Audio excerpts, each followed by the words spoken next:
കൂട്ടുകാർക്ക് നമസ്കാരം. സീരിയൽ മാന്യ വെറൈറ്റി സ്റ്റോറീസിന്റെ ഏറ്റവും പുതിയൊരു വീഡിയോയിലേക്ക് എല്ലാവർക്കും സ്വാഗതം കേട്ടോ. അപ്പൊ ഞാൻ എത്തിയിരിക്കുന്നത് ചെമ്പനീർ പൂവ് സീരിയലിന്റെ ഇന്നത്തെ സൂപ്പർ ഹിറ്റ് കഥയൊക്കെ ആയിട്ടാണ്. അപ്പൊ നമുക്ക് നേരെ കഥയിലേക്ക് പോയാലോ. അങ്ങനെതാ നമ്മുടെ സച്ചിയും രേവതിയും രവിയും ഒക്കെ കൂടി ഇരുന്ന് ഭക്ഷണം കഴിക്കുകയാണ്. അപ്പൊ ആ സമയത്ത് ചന്ദ്രമതി ദേഷ്യത്തോടു കൂടി അങ്ങോട്ട് വരിക കേട്ടോ.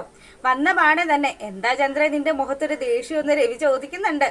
അപ്പൊ ചന്ദ്ര പറയുന്നുണ്ട്, അതെ ഇവിടെ ആഹാരം കഴിക്കുന്ന സമയത്ത് എന്നെ ഒന്ന് വിളിക്കേണ്ട ഒരു മര്യാദ ഉണ്ടല്ലോ, അതും ചെയ്തില്ല.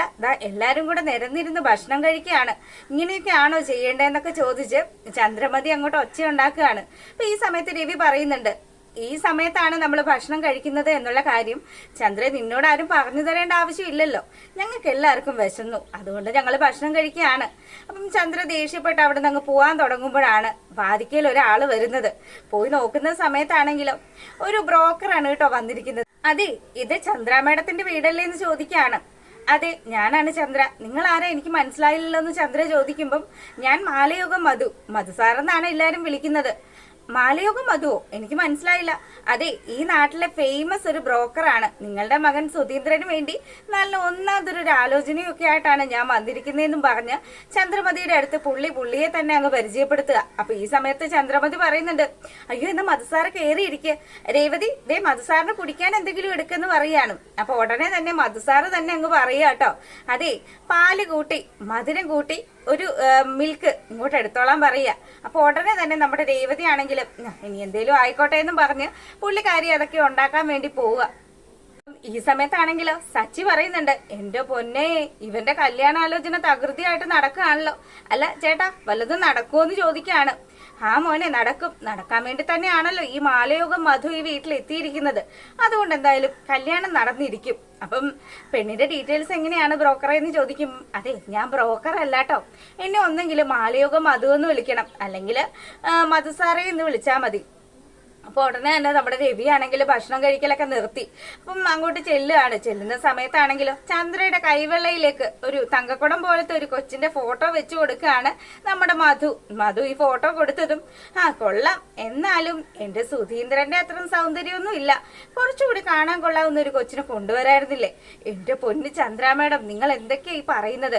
അതെ ഈ പെണ്ണെന്ന് പറഞ്ഞാല് നല്ല ഐശ്വര്യമുള്ള വീട്ടിലെ ഒരു കൊച്ചു തന്നെയാണിത്.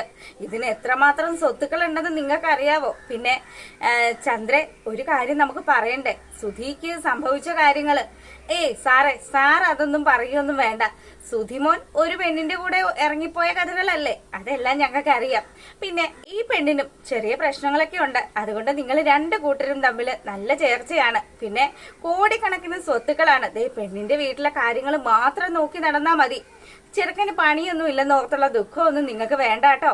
അവന് കാര്യങ്ങളെല്ലാം നോക്കി നടത്താനുള്ള പക്വതയും പാകതയും ഒക്കെ ഉണ്ടെങ്കിൽ അത് തന്നെ ധാരാളമാണ് എന്നൊക്കെ പറഞ്ഞ് പുള്ളിക്കാരൻ ഇങ്ങനെ പറഞ്ഞു. പെണ്ണിന്റെ കൂടുതൽ ഡീറ്റെയിൽസ് നമ്മുടെ സച്ചി തിരക്കുമ്പോഴത്തേക്കിനും സച്ചിയെ ചന്ദ്ര വിലക്കുകയാണ്. അതെ നീ എന്തിനാ എന്റെ മോന്റെ പെണ്ണു വീട്ടിലെ കാര്യങ്ങളൊക്കെ ഇതിനു വേണ്ടി അങ്ങ് അന്വേഷിക്കുന്നത്? നീ അവിടെ ഇരുന്ന് ഭക്ഷണം കഴിക്കല്ലേ, ആ പണി ചെയ്യുന്നു പറയാണ്. എന്റെ പൊന്നമ്മ പെണ്ണ് എങ്ങനെയുള്ളതാണെന്നൊക്കെ അറിഞ്ഞിട്ട് വേണം കേട്ടോ ചുമ്മാ എടുത്തു ചാടി ഇനി അതിലും വലിയ കുരുക്കുകളിലേക്ക് വീഴാണ്ടിരിക്കണമെങ്കിൽ കറക്റ്റായിട്ട് കാര്യങ്ങൾ അന്വേഷിക്കണമെന്ന് പറയാണ് സച്ചി. അപ്പം സച്ചിയോട് നമ്മുടെ രവി പറയുന്നുണ്ട്, എന്റെ പൊന്നു മോനെ നീയൊന്നും മിണ്ടാതെ ഇരിക്കുക, ചുമ്മാ അതും ഇതും ഒക്കെ പറഞ്ഞ് എന്തിനാണ് വെറുതെ എന്ന് പറയുക. അപ്പൊ ഉടനെ നമ്മുടെ സച്ചി വലിയ മര്യാദക്കാരനായി കേട്ടോ. ചന്ദ്രമതി ആണെങ്കിലും അല്ല പെണ്ണിന്റെ ബാക്കി ഡീറ്റെയിൽസ് പറഞ്ഞില്ലല്ലോ. പെണ്ണ് നിങ്ങളുടെ മോനെ പോലെ തന്നെ നല്ല ചേർച്ചയായിരിക്കും നിങ്ങളുടെ മോനുമായിട്ട്. എന്തായാലും മോൻ ഇറങ്ങിപ്പോയല്ലോ, അതുപോലെ തന്നെ ഈ പെണ്ണും ഒന്ന് ഇറങ്ങിപ്പോയതാണ്. പോയ വകയിൽ ഒരു കുഞ്ഞുണ്ട്. അപ്പം ഇത് കേട്ട ചന്ദ്രമതി ആണെങ്കിലോ സകല നിയന്ത്രണങ്ങൾ വിട്ടു കേട്ടോ.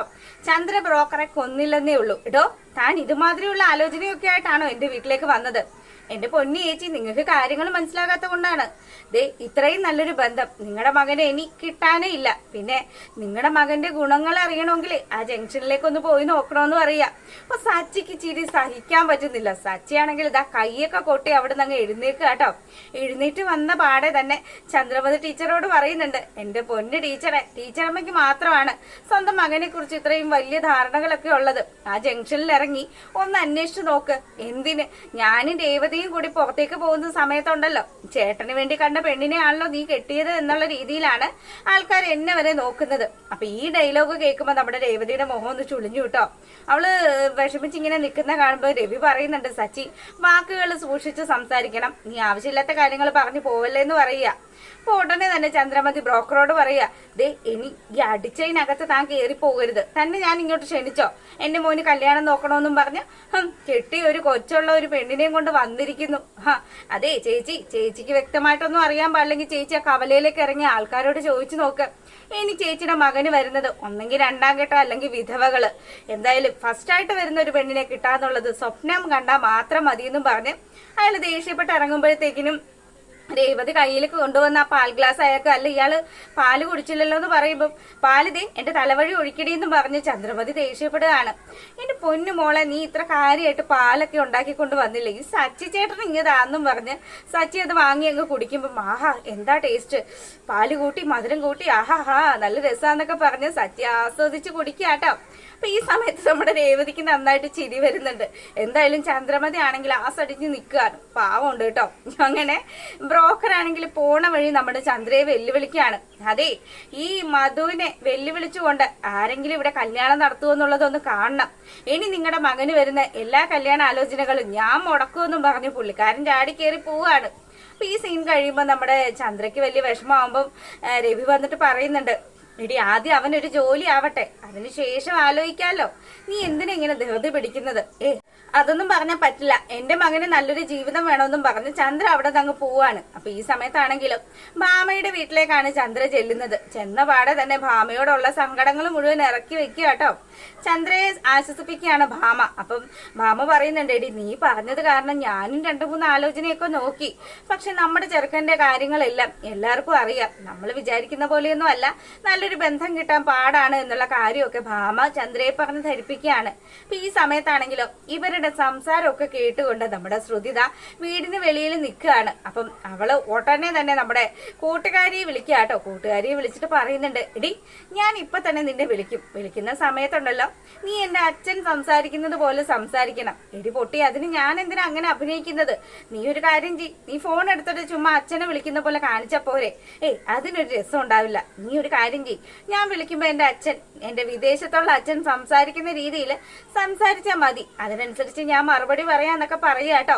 അപ്പൊ ഉടനെ കൂട്ടുകാരി ഓക്കെ പറയാ. ഇങ്ങനെ നമ്മുടെ ചന്ദ്രയും ഭാമയും കൂടി നിന്ന് ഇങ്ങനെ സംസാരിക്കുമ്പോഴത്തേക്കിനും ഇനി എന്റെ മോന് എവിടെ നാടി ഒരു നല്ല പെണ്ണിനെ കിട്ടുക, ഈശ്വരനായിട്ട് തന്നെ അവളെ എന്റെ കൺമുന്നിൽ കൊണ്ടുവരും. ഈ ഡയലോഗ് പറയുന്ന സമയത്ത് കറക്റ്റ് ആയിട്ട് ദൈവം പറഞ്ഞയച്ചതുപോലെ തന്നെ നമ്മുടെ ശ്രുതിയാണെങ്കിൽ ഇവരുടെ മുന്നിലേക്ക് എത്തുക. മേഡം ഇന്നെന്താ ചന്ദ്രാമേടം ഉണ്ടല്ലോ, മേഡത്തിനാണോ ഇന്ന് ആദ്യം ഞാൻ മസാജ് ചെയ്യേണ്ടതെന്ന് ചോദിക്കുകയാണ്. ഇപ്പൊ ശരിയാ മോളെ നീ പറഞ്ഞത്, ചന്ദ്രയ്ക്ക് തന്നെയാണ് ഭയങ്കര ടെൻഷനും കാര്യങ്ങളും ഒക്കെ ഉള്ളത്, അതുകൊണ്ട് ചന്ദ്രയ്ക്ക് നീ ഇന്ന് മസാജ് ചെയ്ത് കൊടുക്കണോട്ടോ എന്ന് പറയുക. അപ്പൊ ഇവളുടെ ബാഗൊക്കെ കൊണ്ടുപോയി ആ ഒരു ടേബിളിൽ വെക്കുന്ന സമയത്ത് ഉടനെ നമ്മുടെ കൂട്ടുകാരി വിളിക്കുകയാണ്. അപ്പം വിദേശത്തുനിന്ന് വിളിച്ച അച്ഛനാണല്ലോ, അതുകൊണ്ട് തന്നെ ആദ്യം ഒന്ന് എടുക്കാനൊക്കെ മടിച്ചു. എന്താ മോളെ നീ ഫോൺ എടുക്കാണ്ട് നിൽക്കുന്നേ? അതെന്റെ അച്ഛനാണ് വിളിക്കുന്നത്. അച്ഛന് വല്ലതും അറിയണോ? അച്ഛന്റെ കാര്യങ്ങൾ മാത്രം നോക്കിയാൽ മതി എന്നൊക്കെ പറഞ്ഞ് ഭയങ്കര ഡയലോഗൊക്കെ അടിച്ച് ആ കോൾ അങ്ങ് അറ്റൻഡ് ചെയ്യുക. അപ്പൊ കോൾ അറ്റൻഡ് ചെയ്തതും എന്റെ പൊന്ന് ഡാഡിയോട് ഞാൻ ഒരുപാട് പ്രാവശ്യം പറഞ്ഞിട്ടുണ്ട്, എന്നെ ഇങ്ങനെ വിളിച്ച് ശല്യം ചെയ്യരുതെന്ന്. നിങ്ങള് എന്റെ അമ്മ മരിച്ച് 1 മാസത്തിനുള്ളിൽ മറ്റൊരു സ്ത്രീയെ വിവാഹം കഴിച്ചില്ലേ, അതോടുകൂടി നിങ്ങളുമായിട്ടുള്ള ബന്ധം ഞാൻ അവസാനിപ്പിച്ചതാണ്. നിങ്ങളുടെ കോടിക്കണക്കിന് സ്വത്തുക്കളൊന്നും എനിക്ക് വേണ്ടാന്നൊക്കെ പറഞ്ഞ് ഭയങ്കര അഭിനയോട്ടോ. അപ്പൊ ഈ അഭിനയമൊക്കെ കാണുമ്പോഴത്തേക്കിനും നമ്മുടെ ചന്ദ്ര വിചാരിക്കും, അയ്യോ ഏതോ ഒരു കൊള്ളാവുന്ന വീട്ടിലെ കൊച്ചാണ് ഈ നിൽക്കുന്നത്, ഇവൾക്ക് ഇതിനും വേണ്ടി സ്വത്തുക്കളൊക്കെ ഉണ്ട്, പക്ഷെ അവൾക്ക് ഒരു തരി സ്വത്തിനോട് പോലും ആക്രാന്തം ഇല്ലല്ലോ എന്നുള്ള കാര്യമൊക്കെ ചന്ദ്രയെ അത്ഭുതപ്പെടുത്തുകയാണ്.